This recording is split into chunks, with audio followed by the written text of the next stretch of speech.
Fala, devs, beleza? Bem-vindos, ao curso de Finanças Quantitativas em Python do FEADEV.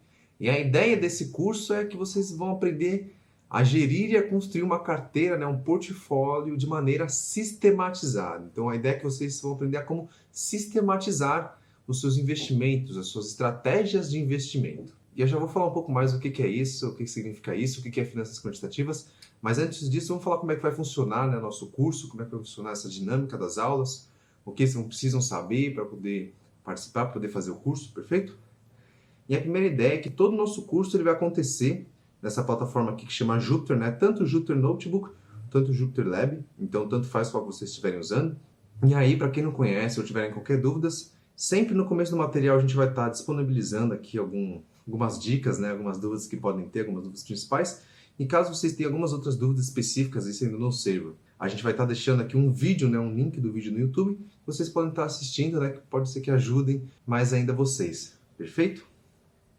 E aí, o que vocês vão precisar saber para poder fazer o curso? Então, a ideia é que vocês vão precisar saber o básico de programação em Python, então, o básico mesmo, não precisa ser nada muito avançado, e também o básico da biblioteca Pandas. Então, vocês precisam conhecer, saber o que é um data frame, como utilizar, realmente o basicão do data frame mesmo, porque em relação ao Pandas, o que a gente for estar utilizando durante o curso, a gente vai estar explicando. Então, realmente é saber o básico de Pandas e o básico de Python. Pô, Nicolas, não sei o básico de Pandas, não sei o básico de Python, como é que eu faço? Eu quero fazer o curso, quero aprender finanças quantitativas. Para isso, a gente vai estar disponibilizando aqui alguns materiais extras, alguns materiais complementares aqui no próprio Jupyter, como vocês podem estar vendo, que vão estar reforçando esse conhecimento em Python ou realmente estar te ensinando a como programar. O básico necessário para vocês estarem fazendo o nosso curso. Então a gente deixou algumas referências, com o nosso próprio canal no YouTube, tem os vídeos do Guanabara também, tem um material em inglês muito bom, que é rápido também, que é de uma instituição chamada EdHack, então quem souber inglês, recomendo também, e tem alguns materiais complementares em Pandas, que vocês vão estar podendo assistir também, de estarem utilizando. Então, fica a dica desses materiais para vocês aprenderem e começarem a fazer esse curso de finanças quantitativas, beleza?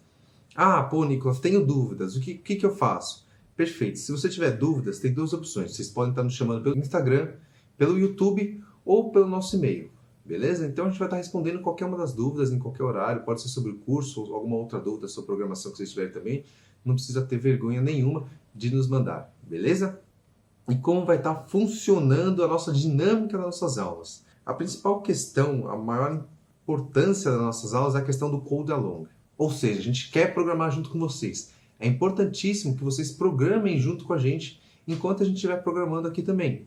Então, tem duas opções. Vocês podem estar baixando esse material do Jupyter que a gente vai estar disponibilizando por meio do GitHub, ou vocês podem estar usando alguma IDE da sua preferência. Se vocês não quiserem baixar o material, pode estar programando por um Jupyter também, mesmo que não seja nosso material, ou, sei lá, pelo PyCharm, VS Code, alguma coisa que vocês realmente se sintam confortáveis. Mas é de extrema importância que vocês programem junto com a gente para vocês aprenderem, beleza?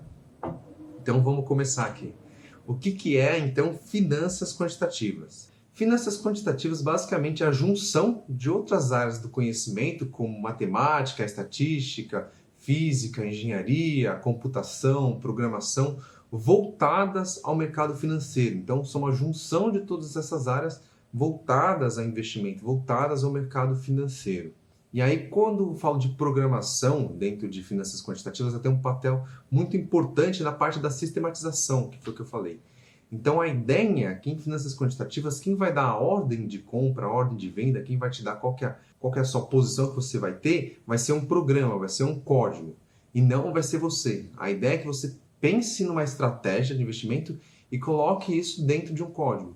Perfeito? E aí é muito importante que não confunda finanças quantitativas com RoboTrader, bot de day trade, alguma coisa do tipo, porque não é isso, são coisas totalmente diferentes e finanças quantitativas ela tem um mercado muito grande lá fora que ainda não tem no Brasil. E aí só para dar como exemplo a vocês, o pai das finanças quantitativas ou uma das maiores referências que a gente tem dentro do mundo das finanças quantitativas é um cara que chama Gene Simons, perfeito? Basicamente, essa é a pessoa que criou o fundo com maior retorno da história. Então, é o Medallion. E aí o medalho ele vem com um retorno estável assim, ao longo dos anos até 2018, até agora mais ou menos, de 40%, 30 e pouco por cento por ano, né? Então é um retorno realmente muito absurdo, assim, muito fora do normal. E aí só para vocês terem alguma comparação, muita gente acaba falando, né, do Warren Buffett, a questão da tese de investimento do buy and hold, da ideia de fundamentalista, etc. E aí aqui tem uma comparação com alguns fundos famosos aqui, inclusive o fundo do Jim Simons, para vocês verem o retorno anual que ele consegue. Então, vocês têm noção, o Jim Simons, com as suas estratégias, utilizando por meio das finanças quantitativas, ele consegue um retorno anual em média de 40%, 39%, alguma coisa assim. Enquanto o Warren Buffett, ele consegue estar na casa dos 20%, 21%. Então, é uma diferença muito abrupta, né, entre os dois. E aí, para vocês terem noção, no mercado brasileiro, finanças quantitativas é um mercado que não está desenvolvido, está muito pouco desenvolvido. E aí, a indústria de fundos no Brasil hoje, ela roda em torno de 5 trilhões, enquanto a indústria de fundos quantitativos no Brasil está em torno só de 5 bilhões de reais. Então é uma diferença muito grande mesmo. Então a ideia é que a gente tem uma oportunidade muito grande de crescimento no Brasil, perfeito? Então, agora eu vou estar passando para o Lote, né, que ele vai continuar essa explicação de como vão ser as aulas, o que vocês vão aprender, etc. Perfeito? Muito obrigado, Dev. E é isso.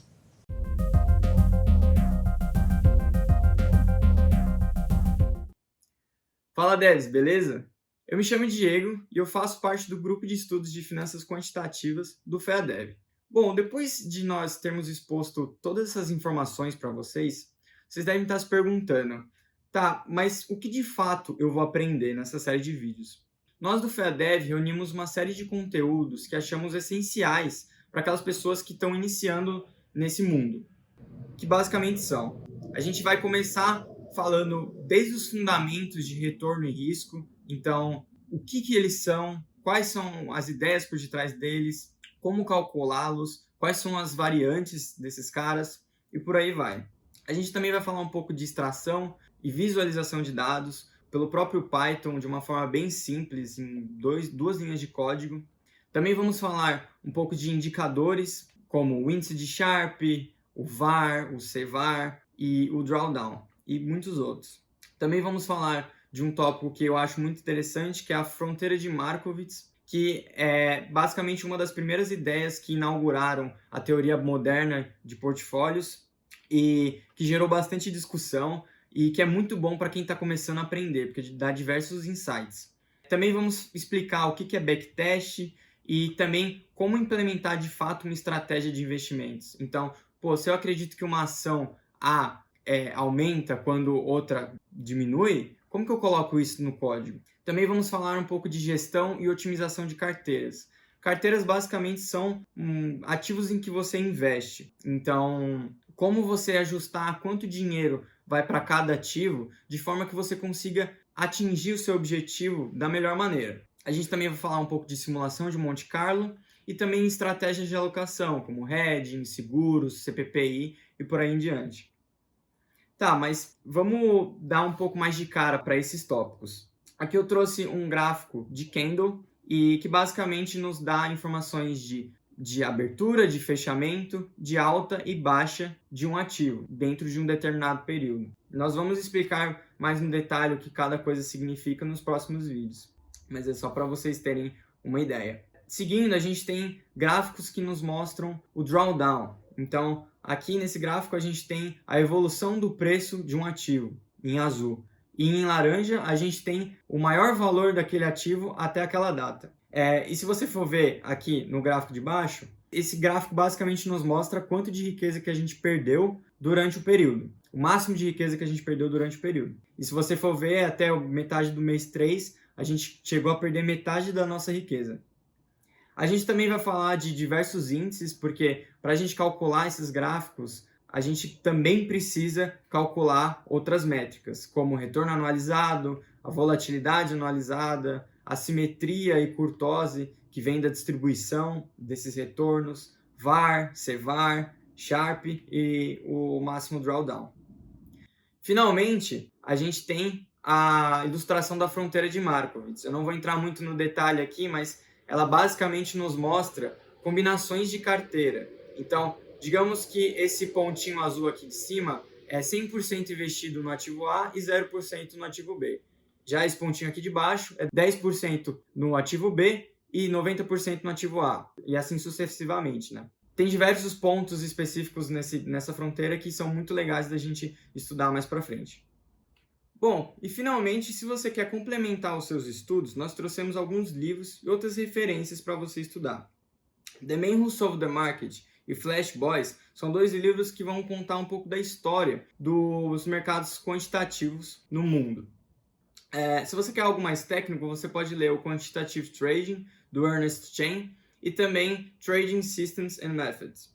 Agora, se você gosta de conteúdos mais visuais, você também pode ver no Coursera o curso Introduction to Portfolio Construction. Bom, pessoal, era isso que a gente tinha para mostrar para vocês hoje. Eu espero que vocês estejam tão empolgados quanto eu para começar a botar a mão na massa. E eu vejo vocês nos próximos vídeos. Falou!